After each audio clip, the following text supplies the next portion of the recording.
यही कहना चाहूँगा कि भारतीय राष्ट्रीय कांग्रेस का स्वर्णिम इतिहास है।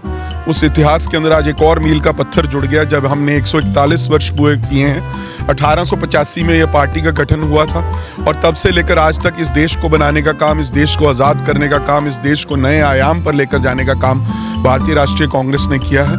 और मुझे आज वो दिन याद आते हैं जब अंग्रेज़ों की लाठियां खाकर, गोलियां खाकर हमारे स्वतंत्रता सेनानियों ने, कांग्रेस के साथियों ने इस देश को आज़ादी दिलाने का काम किया था। सैकड़ों लोगों की कुर्बानियां हुई, हज़ारों लोग जेल में गए और जिस बर्बरता के साथ अंग्रेज़ यहाँ पर राज करते थे, उस बर्बरता को ख़त्म करने का काम कांग्रेस पार्टी ने किया। और 1947 में 15 अगस्त को जब देश आज़ाद हुआ, तब से लेकर 2025 तक कांग्रेस पार्टी ने राष्ट्र निर्माण की तरफ पूरा सहयोग किया है। पंडित नेहरू ने देश को आगे बढ़ाने का काम किया, वहीं लाल बहादुर शास्त्री ने जय जवान जय किसान का नारा देकर किसानी और जवान जो है हमारे फौज के, उनको प्रोत्साहित करने का काम किया।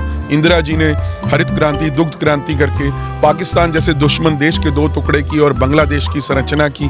उसके बाद आपने देखा कि नरसिम्हा राव आए, उन्होंने इस देश के अंदर जो है मॉडर्नाइजेशन शुरू की, कंप्यूटराइजेशन राजीव गांधी लेकर आए, मारुति कार यहाँ पर लेकर आए और 18 साल की उम्र की वोटिंग की राजीव गांधी ने। डॉक्टर मनमोहन सिंह का 10 साल का कार्यकाल न्यूक्लियर डील के लिए जाना जाएगा। उनकी ईमानदारी, उनकी कमिटमेंट, उनकी सर्विस टुवर्ड्स कंट्री, ये सारे जो देश के प्रधानमंत्री रहे कांग्रेस पार्टी से रहे और इन्होंने बहुत बड़ा योगदान देश के लिए किया है। आज कांग्रेस 36 बिरादरी की पार्टी है, सभी धर्मों का सम्मान करती है और इसलिए आज हम यहाँ पर एकत्रित हुए हैं। जहाँ हमने झंडा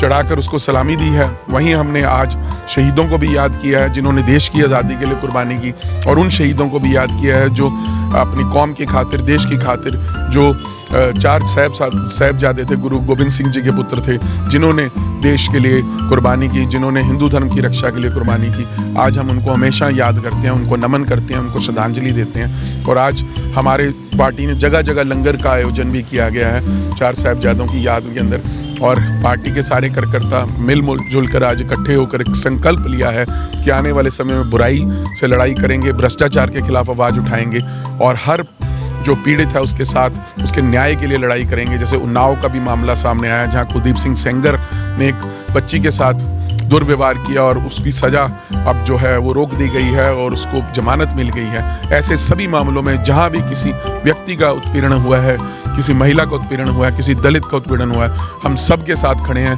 कांग्रेस पार्टी सबके साथ खड़ी और सबके आगे बढ़ने के, सबके उत्थान के लिए निरंतर काम करती रही। कुल आज आम आदमी पार्टी के लीडरशिप ने मुझे संपर्क किया और उन्होंने कहा है कि हम दोबारा से मिलकर चंडीगढ़ के अंदर जो है चुनाव लड़ें और मेयर, सीनियर डिप्टी मेयर और डिप्टी मेयर लाएँ।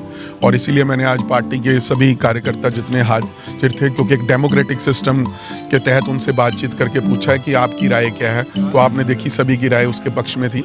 इसलिए आज हमने जो है ये चुनाव इकट्ठे होकर लड़ने का फैसला किया।